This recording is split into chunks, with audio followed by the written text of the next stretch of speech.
So we just did this, but there's a link for it in case you want to play around with it on your own. It's in the slides, which are in my teacher notes. Okay, so let's review the complementary base pairing rules. So then it can be a little bit confusing. So if we're going from DNA to DNA, our rules are very easy. Apples on trees and cars in the garage. Very easy. Apples on trees, cars in the garage. So if on one strand of the DNA we have an A, on the complement, we're going to have a T. Okay? On one strand of the DNA, if there's a C, on the other strand in that same place is going to be a G. Okay? How about when we're going from DNA to mRNA? This is whenever it gets a little bit tricky, and I feel like I haven't fully clarified this, especially since we're virtual, so I'm going to try and clarify that right now. So if there's an A on a strand of DNA, what will its complement be on the mRNA? A U. Okay, so this is where it gets a little bit confusing. RNA, you might want to say apples on trees. However, you have to remember this is RNA. If there's RNA, we're never going to write a T. We're only going to write U's. Okay? If there's a T on the original strand of DNA, it's going to pair up with A.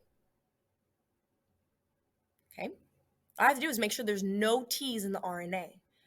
In the DNA, there can be T's. There are T's in DNA. Okay? C's and G's, G's and C's. How about if I'm going from RNA, a codon, and I'm trying to pair up with the anticodon? How about that? Well, A on an mRNA strand is going to complement with U on the anticodon. U on the mRNA is going to pair up with an A. C and G, G and C. So basically what you need to know is that CGGC never changes. Cytosine and guanine are easily maneuvered. Okay. However, apples on trees does change a little bit when you get to RNA because there are no T's, there's only U's. Okay, so hopefully when I wrote it out like this, it's really simple for you. Wait, let me go back. So realize this is mRNA, then this is its complement on tRNA. If you have these bases on DNA, then its complement will be this on the mRNA. Okay, DNA, its complement on DNA. Okay, probably should have done that lesson number 1. I'm sorry, I might have let you guys down, but hopefully it's very clear in your mind. And if not, that's what I'm on Remind for. That's why I answer all your emails immediately for. So make sure you're reaching out to me if you're confused, because I'm here to help you. Okay, the diagram below is showing a model of the process of transcription. So listen, y'all, don't judge my blanket. It is negative 12 degrees inside of the school building. If you've been here, you know what I'm talking about. My room is freezing. So let's just get into it. Transcription and translation. Let's clear up some misconceptions and kind of get it together.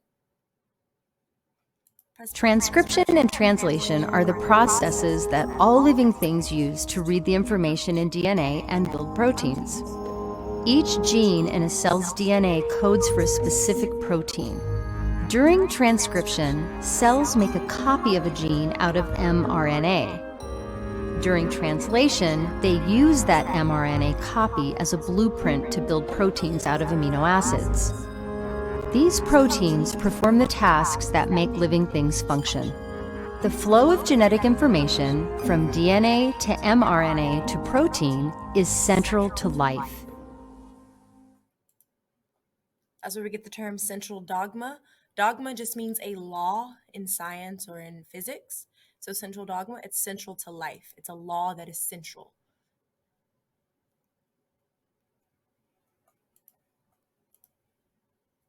Okay. So we're going to choose a gene to begin. So we'll just pick one. It doesn't matter which one we pick. But as you can see, when I highlight one of the genes, you'll notice that their A, C, T, G, G, whatever, their sequences are a little bit different, okay? So we're just going to choose one. I'll pick this one just because it doesn't matter which one you pick.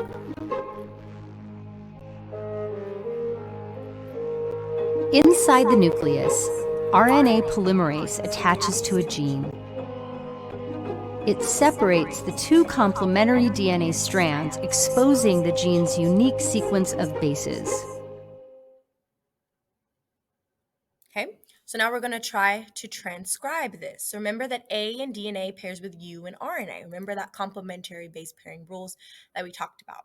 So this is the DNA sequence. Now I'm going to make the RNA complement, the RNA copy of it. So if there's a C on the DNA sequence, what will be the complement on the mRNA copy? G. C and G always pair up. That's the ones you can easily always know. C and G always pair up. Now with T's and A's is where we get a little bit confused, but I'm going to try and make it very simple for you guys. If there's a T on the DNA, what's going to go on the mRNA? A. Okay? C, G. A. You might want to say apples on trees, but you must remember that we're talking about RNA. Does RNA have T's in it? No. Notice that T is not even an option. So instead of writing a T, what am I going to write? A U. Okay? That's how I always like to do it. I always like to literally talk it out to myself. Like if I'm going to do apples with trees, then that's fine until I realize that there are no T's in RNA. I didn't explain that right, but just watch what I'm doing. So where there's a T, there's going to be an A on the RNA. Where there's an A, we might want to write T, right? We might think that, but we have to always ask ourselves, are we talking about DNA or RNA? DNA has T's, RNA does not. We're talking about RNA here. So are we going to put a T? No, we're going to put a U. Okay, we're just going to keep going and building up our sequence.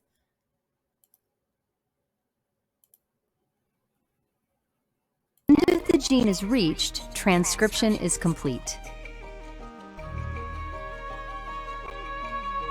The new strand of mRNA passes out of the nucleus and into the cytoplasm where translation takes place. The instructions in an mRNA strand are read in groups of 3 bases called codons. Each codon must be translated, one after another, in order to build a functioning new protein. The key structures in that process are the ribosome and transfer RNA, tRNA. Each tRNA molecule has its own anticodon and a matching amino acid, the building blocks of proteins. To begin translation, a tRNA molecule coded for the amino acid methionine docks with a ribosome. The ribosome attaches to the end of the mRNA strand. It slides along until it finds a start codon, AUG. Through complementary base pairing, the start codon pairs with the anticodon on the tRNA molecule, signaling the beginning of the protein instructions. The methionine molecule is now the first amino acid in the new protein. The ribosome shifts to read the next codon. Each codon is recognized by one of 20 different tRNA molecules. Each type of tRNA carries a different amino acid. The ribosome continues moving along the mRNA strand, one codon at a time, matching it to a complementary tRNA. It adds each amino acid to the growing protein in just the right order. The sequence of amino acids determines the final shape of the protein and the function that it will carry out. Give translation a try. Okay, so I'm going to pause that really quick. So again, we have our mRNA strand. Okay, the mRNA codon, which is just 3 different nucleotides, 3 different nitrogenous bases, those both mean the same thing. Right, that's going to match up with a complementary tRNA anticodon. And on that tRNA, it's going to come with an amino acid. That amino acid is then going to be added onto the growing chain. And once the entire protein is done being translated, then it's just going to fold up and go do whatever job it needs to do. Okay, so that's just a visual of the concepts we've been working on for the past 3 lessons now. So this mRNA codon is UUU. What would its anticodon be? What anticodon would it match up with? Well, it would match up with A. So let's see, which of these is AAA? Which one is it? Phenolphthalein. And you notice that? It added that amino acid. Okay, now we have another part of the mRNA, another codon, GCC. What would its anticodon complement with? G is going to pair up with C. C is going to pair up with G and G. So we're going to have CGG. Which one of these is that? Right here, alanine. Okay, you're going to do this next one on your own. Tell me which amino acid would it pair up with?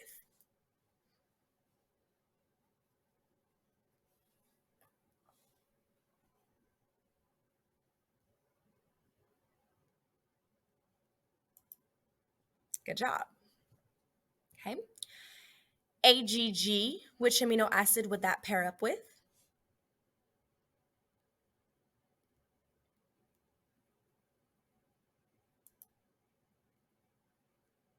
Okay, let's keep going, keep going. ACC is going to pair up with?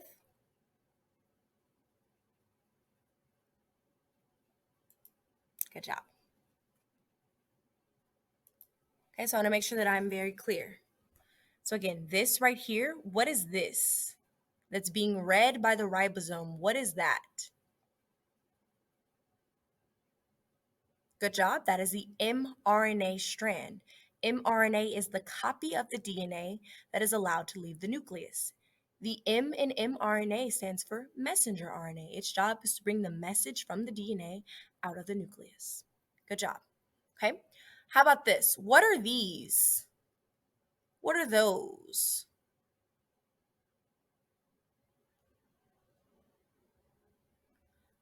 Good job. Those are the amino acids. They are the building blocks, aka the monomers of proteins. Okay, and what is this thing right here? What are those? Right, what are these? Good job. That is the tRNA, the transfer RNA. Its job is to transfer the amino acids onto the growing chain, the polypeptide chain.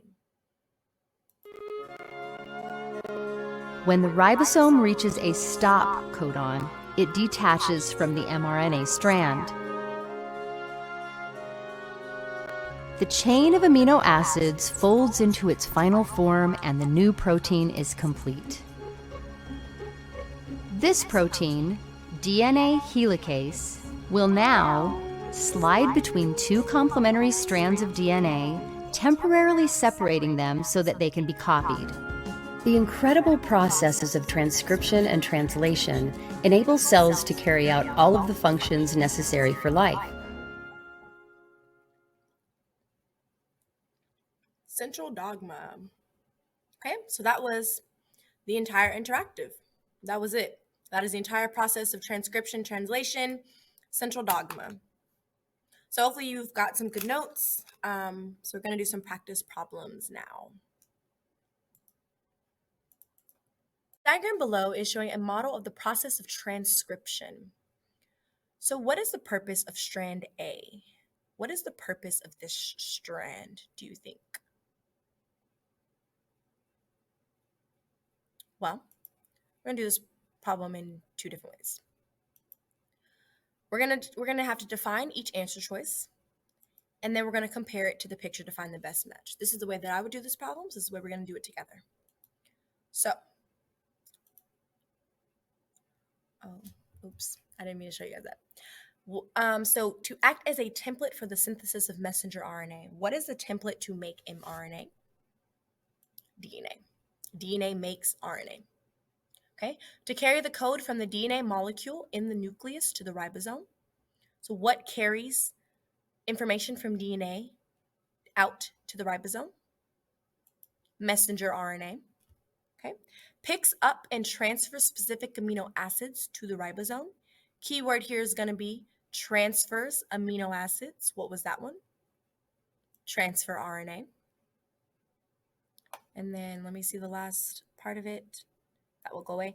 Picks up and transfers nucleic acids to the nucleus. We haven't discussed that. Yeah, we haven't discussed that. Okay. So look at this picture right here. We're talking about the question is asking us, what is strand A doing? What do we think? Do we think strand A is DNA, mRNA, transfer RNA, or we already eliminated D because we haven't even talked about that? Well, one thing to note, there's T's in strand A. It's double-stranded and is being copied into something that has U's in it. So what is strand A? Of course, that is DNA. It has T's in it. It is double-stranded and is being copied. And we also are talking about this is a model of the process of transcription. So we know that the double-stranded thing, right? We can see that this is double-stranded and has T's. That's DNA. Good job. Let's move on to some more practice problems. So what mRNA sequence will best match the section of DNA shown? So we have a section of DNA, and now we're going to have to figure out the mRNA sequence. Okay, go ahead and take some time to do that. Good job. So you should definitely know that DNA, RNA, remember, are pairing rules. Boom. So the answer is going to be, G, C, A, U, T, A, C, G, C, G, T, A. Boom. Good job. So what is the main purpose of the structure labeled D in the diagram below? So let's look. We see all these different letters. Which one of these is D?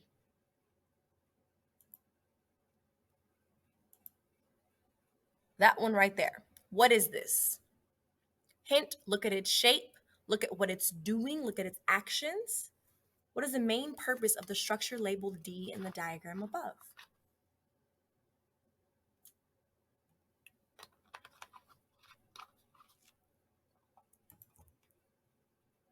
Transfer RNA. As you can tell, it's shaped like a T. How else would you know this is transfer RNA?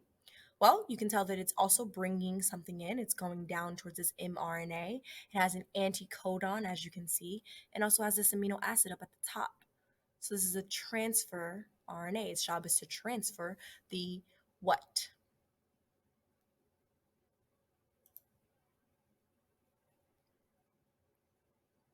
It's going to carry the amino acid, has an anticodon, so its job is to bring the amino acid to the ribosome. So as you can see, like we've looked at this information in so many different ways, and you can be quizzed in it in so many different ways, but there's really like maybe 6 basic facts that you need to know to do all of these problems. Okay, so in your exit ticket, I noticed that a lot of people got this wrong. So let's review this so we can clear up a misconception. So this question right here is asking, in this model, what is the purpose of the process being shown? So again, some things you have to know. This right here, it tells you up at the top. It's a little bit blurry on here, but on the exit ticket, you can clearly see that it says mRNA. The screenshot is a little blurry, but again, on the actual exit ticket, you can clearly see it says mRNA. So this is mRNA, and we see that there's something being brought in the shape of a T. So again, that's probably what transfer RNA. And you also can tell that it has an anticodon and an amino acid attached. Okay. So what process is being shown right here? A lot of people said to assemble the nucleotides in an mRNA chain along a DNA template. This is mRNA. This is not DNA, so I don't understand why people chose that. That would not be correct. If you just look at the image, you can tell there's nothing that's double-stranded about this. So DNA is nowhere being seen.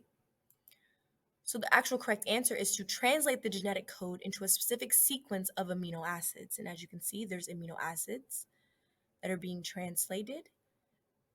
Okay. It's T-shape, it's bringing amino acids, it's transfer RNA.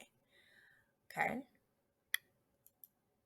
Let's continue on. We have a couple more problems to do. So look at this image right here. As you can see, this says amino acid 1, so there's an amino acid. We can tell that there's a ribosomal, so this is a ribosome. We see, obviously this must be mRNA because we have U's in it, and this must be tRNA because it has an amino acid attached to it. So we're going to use the mRNA codon chart to identify amino acid 1 in the given picture. So are we going to use UAC or are we going to use AUG? How do you know which one you're going to use?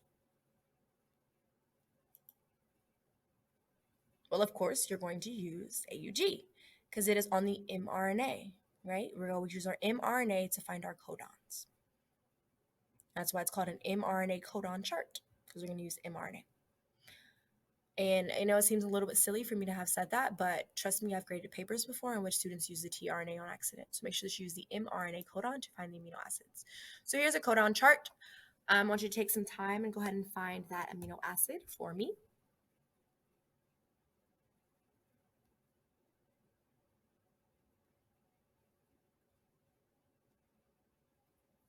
Okay.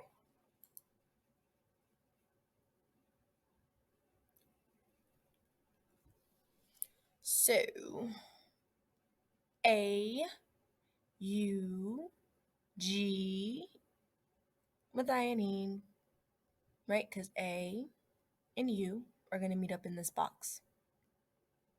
How do I know which one? This one is the U. This one is the C for that box. This one is the A for that box. And this one right here is the G. So this one, its code is AUG, and that's what we're looking for. So the answer, MET, is going to correspond with which of these? Methionine. Good job. Okay, and if you're struggling with that, make sure you look back at my YouTube videos or any of the other additional YouTube videos that I posted explaining on how you use a codon chart. Yeah. And the figure X is pointing to the building block of DNA, which is, so we're talking about this right here. What is that? So first things first, what was the word for building block? Building block of a large molecule. What was that word? Monomer, for sure. A small repeating unit of a large biomolecule. So you can think of a monomer like some Legos, right? We have individual building blocks that are the monomers, but you can put them together and you can make complex, large structures, which are known as the polymers. So we're asking for what is the monomer of the DNA molecule? Okay, was that amino acid? Was that nucleotide, polysaccharide, or pyrimidine?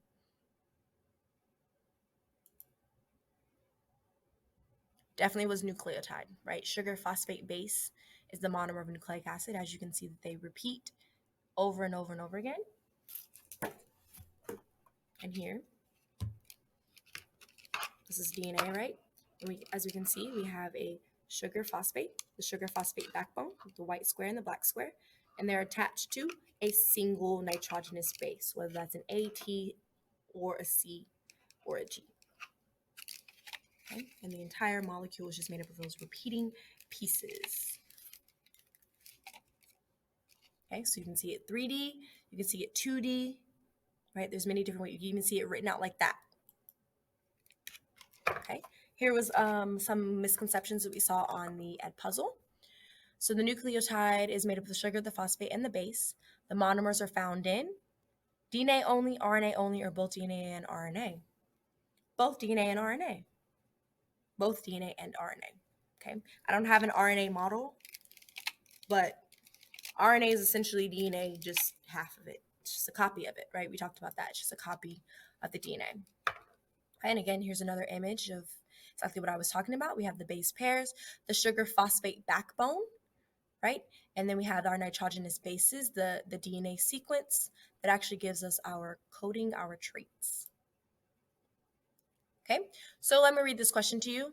Erwin Chargaff, I don't know, studied the DNA of organisms within a single species. Chargaff discovered that the amount of adenine is equal to the amount of thymine. Which of these explains why the ratio of adenine to thymine is nearly 1:1? So for every adenine, there's a thymine. Why? Why?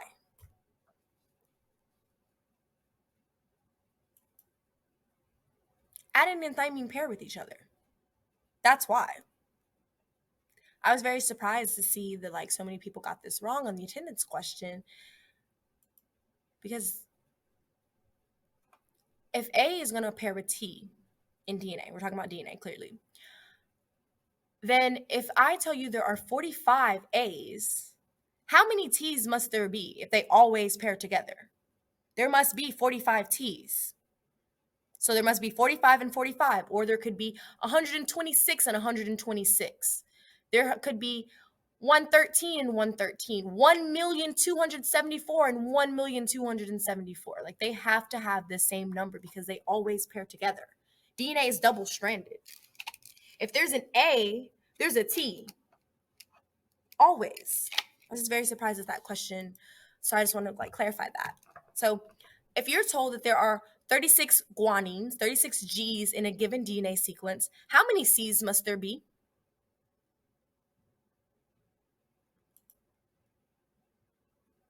36 C's as well. They pair up. They complement each other. They have a 1-to-1 ratio. Okay.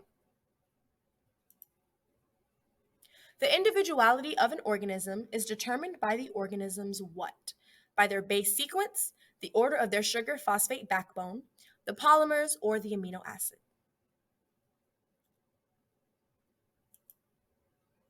The nitrogen base sequence. And here's why. DNA, the DNA base sequence, right? So the sequence of these bases is going to code for an mRNA. That mRNA is going to code for amino acids. Those amino acids are going to give us traits.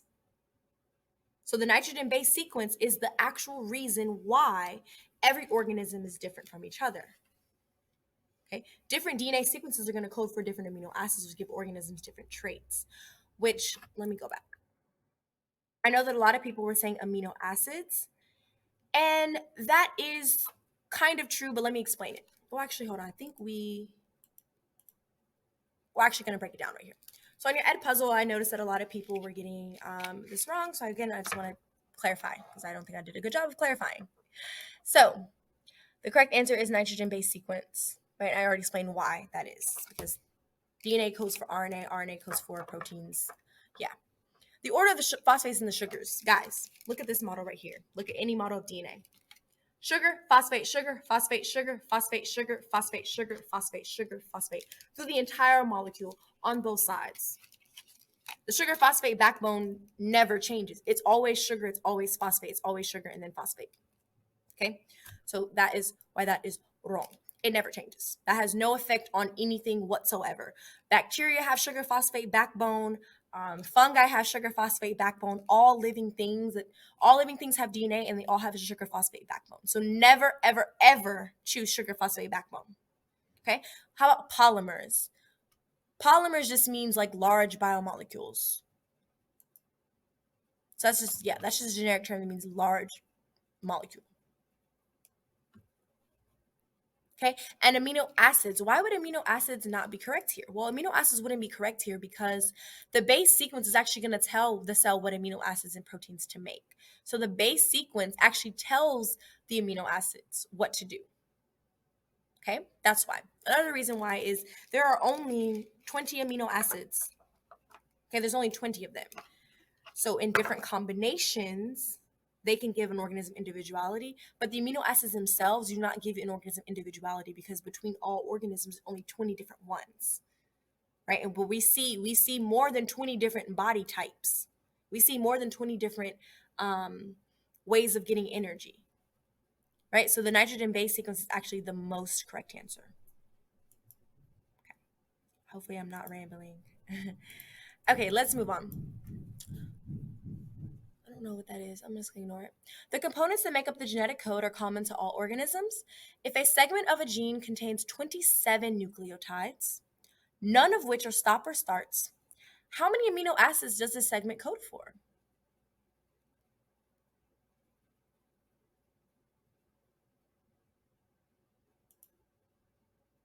9. And here's why. There's 27 nucleotides. There's 3 nucleotides for every amino acid, right? Because we know that. That means there are 9 amino acids that are made. Okay. This is a star question. So the initial steps in gene expression are modeled below. Double-stranded DNA first unwinds into its 2 different strands. So it's unwinded here. Then something starts happening here with this. What is that?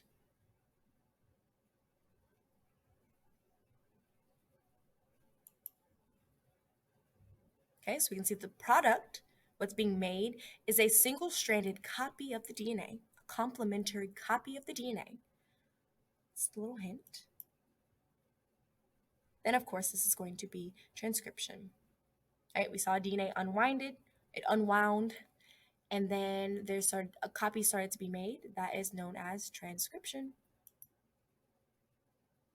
Which component of the genetic code differs between DNA and RNA? So basically, what's the difference between DNA and RNA?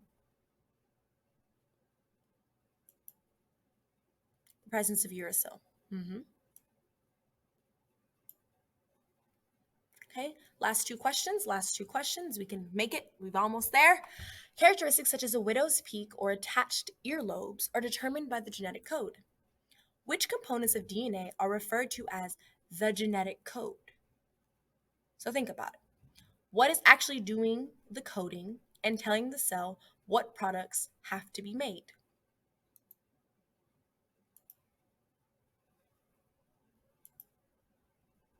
Nitrogenous bases.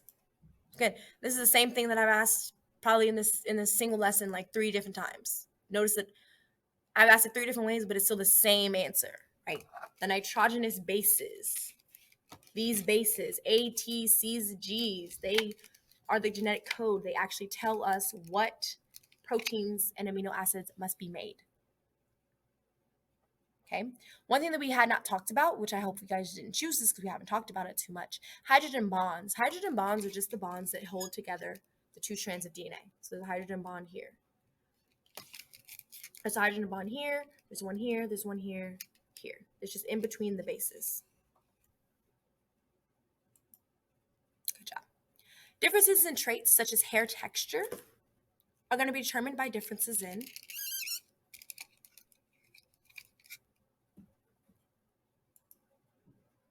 the sequence of nucleotides. So again, the location of sugar groups. The sugar phosphate backbone has no changes. It's always sugar and then phosphate. So if you chose A, you should be ashamed of yourself. I'm shaming you because we've already talked about this in this very lesson like 3 different times. Okay? The number of nitrogenous bases, the number does not matter. The number does not matter. The number does not matter. Right? Okay? The molecules attached to the phosphate in DNA. No. Sequence of nucleotides is going to determine differences in traits. So hopefully we all have this information in our brains. It's really, really good. A, T, C, G, all of that. Codons, anticodons, tRNA, whatnot. But if not, if you do not have this, you need to have it because the next lesson is going to be a quiz. We're going to play Kahoot first, and then we're going to have a quiz. So make sure that you look at my resources that are posted, look at the flashcards, and let's get into it. There's no excuses for some of this information. Yeah, that's all I'm saying. Yeah, bye.